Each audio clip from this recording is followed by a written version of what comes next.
What's going on, everyone? So, the Lakers without Anthony Davis are just completely lost, right? They have no other real rim pressure, no other real rim protection. Rebounding outside of Anthony Davis from a big man position is just non existent. Like Christian Wood has his moments. He's had a couple games here and there, but he's like fallen completely out of the rotation at this point. Jackson Hayes, he's a fun energy guy that you can throw out there for a handful of minutes a game, but he's not a reliable backup big.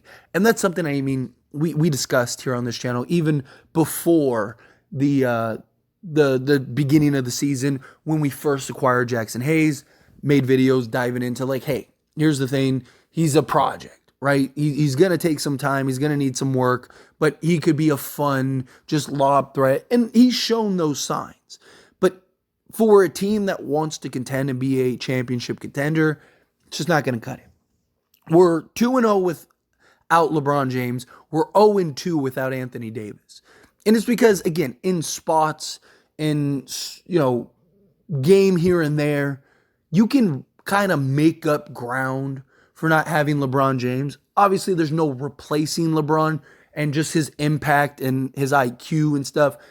You're never going to replace him, but again, you're playing the Spurs or something like that. You can get away with LeBron getting some rest for a game.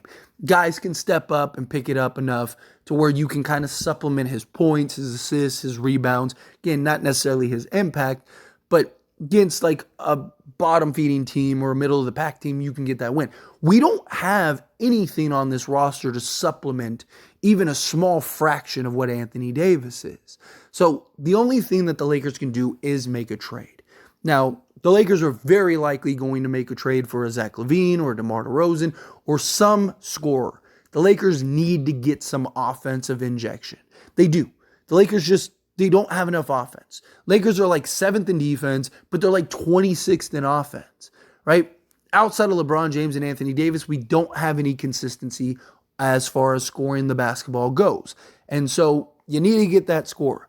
But I do believe that you need, outside of that, a reliable backup center, guy that can come in, that can just provide some consistency, stabilize the rotation, be a guy that helps not only this season, but hopefully for the foreseeable future as well, would be ideal, even if it is somebody that's now there is always the possibility of an Andre Drummond. I've talked about him heavily. I would be all for Andre Drummond. I think he would make a lot of sense. He's a veteran. He has familiarity with the Lakers, playing alongside Anthony Davis, can provide you some rebounding. He's been one of, if not the best backup centers in the league the last few years. He could be very valuable for the Lakers. But another name that I've talked about like months and months and months ago, even before the season began, right, when free agency started and trades started coming around. But I've seen this name thrown out a lot, and that is Daniel Gafford. I've seen a lot of people in the comments talking about, hey, we should get and go look at Daniel Gafford. And so he's a guy that I haven't talked about in a while, so let's talk about him, right? So he's a 6'10 center, power forward type guy, 6'10, 234 pounds. So he's got some good size, some good length. He's 25 years old, fits the youth athleticism, somebody that can play now and the foreseeable future. He's not a guy that's going to be some like huge, ridiculous game changer, some guy that's just going to come in and change the landscape of the Lakers or anything. But he is a guy that I do think could have some level of impact. He has 3 years left on his deal, but it's very reasonable. He's making $12 million this year, $13 million next, and $14 million the year after. And he'd only be 27. So he's a guy that the Lakers could have long-term with some real longevity. You could easily get to his salary if you needed to. Question is, do the Washington Wizards even want to trade Daniel Gafford? There's no inclination as of right now that Daniel Gafford is on the trade market, at least at the time of recording this video. Depending on when you're watching this, maybe something happens. But he's a guy that he's had some great games. He's had some great moments. And he's a guy that I do think could help alleviate a little bit, right? Again, he's not going to help replace Anthony Davis in games that he misses, but he's a guy that can block shots, be a rim deterrent, He's more disciplined than a Jackson Hayes, but he's also been in the league a lot longer. He had stints with Chicago. He had stints with the Washington Wizards, right? So he's had four. I believe this is his fifth season in the league. But again, not a guy that's going to stand out hugely. So he's played 23 games for the Washington Wizards. And in those 23 games, he's averaging 25 minutes. He's shooting 69.2% from the field on 6.3 attempts. He is a guy that does not spread the floor. He doesn't shoot or take any threes. So you don't have that floor spacing. But again, like you have that with Christian Wood. Yeah, you have that with guys like Rui. I mean, obviously, unless you trade him or whatever. But even if you did, there's nothing wrong with having a guy that can just rebound the basketball, block shots, play alongside Anthony Davis, allow Anthony Davis to play the four in spots. You're still going to start Anthony Davis. I see so many people talk about, oh, the Lakers need to get a center to start, or, go and get Vu or whomever, right, from Chicago. Problem is that LeBron James cannot play the three. He can't. Darvin Ham talked about it. He addressed it in the offseason. LeBron's talked about it in brief little moments in here. LeBron James has to play the four. He just has to. Anthony Davis isn't playing the five solely because the Lakers want to not make their star happy, right? Like, it's because they have no choice. As long as LeBron James is on this basketball team, LeBron has to play the four because he cannot no longer chase around these younger, athletic, twitchy perimeter guys. He can do it in a spot. He can do it in a moment. But to play, 30 minutes a game at the three, he's going to be done 10 games in. He's about to be 39 years old. He's in year 21. You can't ask him to do that. As you see, if you watch Laker games, he's usually in that free safety scout role where he's just kind of monitoring, and just kind of being another deterrent at the rim. I mean, how many times do we see him just completely take plays off defensively?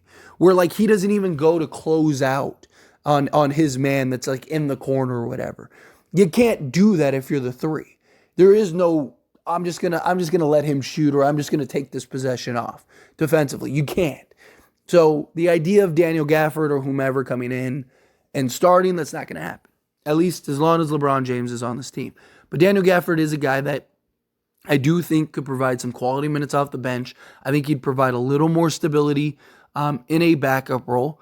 I think he's a guy that would be fine and comfortable. I mean, he had started this year, but outside of this year, like, all he does is back up pretty much his entire career, right? Like the most outside of this season in which he started all 23 games, the most he had was in the 2021-2022 season, which he started 53 games. Outside of that, he's started 47 and now 23, and very likely will continue to start. But question is, again, will he even become available? Because if he does, then you're talking about a guy that can give you, basically nearly a double-double a game, right? Right now, he's averaging 10.6 points, 7.7 rebounds, 1.8 assists, basically a steal, and 2.1 blocks per game, and 25 minutes of action.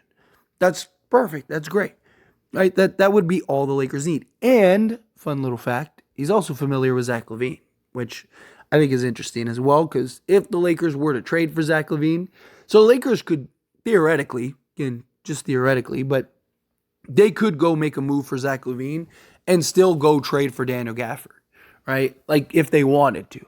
I don't know if they will. I'm not saying that they will, but I mean, the Lakers could do worse than Daniel Gafford, and to have Daniel Gafford come in and, play alongside Zach LaVine, kind of reunite him with Zach LaVine. My point is that it gives some familiarity, right? It's not like they didn't play 15 years together or anything like that to where it's like, oh man, yeah, they were just the dynamic duo, man. We need to reunite them. No, I'm not saying that, but it is good when you have a team and you're introducing new players into your team and your organization and your system and all that stuff to have some familiarity. It's like, oh man, I played with Levine. I'm comfortable with Levine. Levine comes in. It's like, hey, at least I know Gafford. I'm comfortable with Gafford. We played 2 years together, stuff like that. So I don't hate that idea. But regardless, Daniel Gafford, I think, would be a solid acquisition. If the Lakers can find a way to get him, I'm all for it. I wouldn't get my hopes up on him. Like I said, I still believe the most realistic is Andre Drummond. I do. I think more likely than not, Andre Drummond will end up being the guy that that the Lakers just kind of have as like a tack on, because he's not making a ton of money, right? So like you could basically include him on anything. So he has a $3.3 million contract this year, right? So he doesn't have some like massive, 13 million or whatever, 20 million. No, it's like you could literally just add him to the Zach LaVine money and still make the same trade. Maybe you have to throw in a Jackson Hayes or something like that to make the money work. Okay, no big deal, right? So you get Andre Drummond, or maybe you could even trade, hey, you guys are going to be rebuilding, you're trading everybody. We'll give you Jackson Hayes and you give us Andre Drummond, right? And you just do like a swap like that and we'll throw you a second or something like that. So you get a young center and you get a second round pick. Give us the vet guy, which I wouldn't hate that. I mean, if I had to choose between the two, I'd probably take Daniel Gafford, just simply on the fact that like he's younger and he'd be a better long-term play. But Andre Drummond, he's only 30 years old. So it's not like he's 40. I know it kind of feels like he's been in the league a lot longer, but no, I mean, he's only 30 years old. So he's a guy that I think Andre Drummond may help more now, right? I think he may be the better now play rather than Daniel Gafford would be the better long-term play, just because Andre Drummond, he's had experience. He is a vet guy. He would be willing to come in and buy and play his role, right? He's not raw. Like Daniel Gafford's still very raw. Like he still needs some development, some work, right? Andre Drummond has more familiarity defending guys and stuff, right? I also see a lot of people throw out like, we need somebody to stop Jokic. Like you're never gonna stop, or like there's not a center in the league that's gonna slow down Jokic the way that we need him to, right? But how do you supplement that? You have several bodies that you can throw at people, right? So Daniel Gafford, if you could just throw him at there, and then Christian Wood and Anthony Davis, and Jackson Hayes, that's how you're going to wear him down. Or if it's an Andre Drummond, whomever, right? So either way, I'm all for Daniel Gafford. Will he become available? Time will tell. But anyway, as always, this is a discussion, so I pass the question on to you. Let me know your thoughts and opinions down in the comments below. What do you think? Love the idea? Hate the idea? Somewhere in between? Let me know down in the comments. That being said, if you haven't liked this video, hit that like button. Helps me out a lot. Lets me know you enjoy these types of videos, and I truly appreciate it. If you're not subscribed to the channel, hit that subscribe button. Turn on the bell notifications. Appreciate y'all. See you in the next one. Thank you.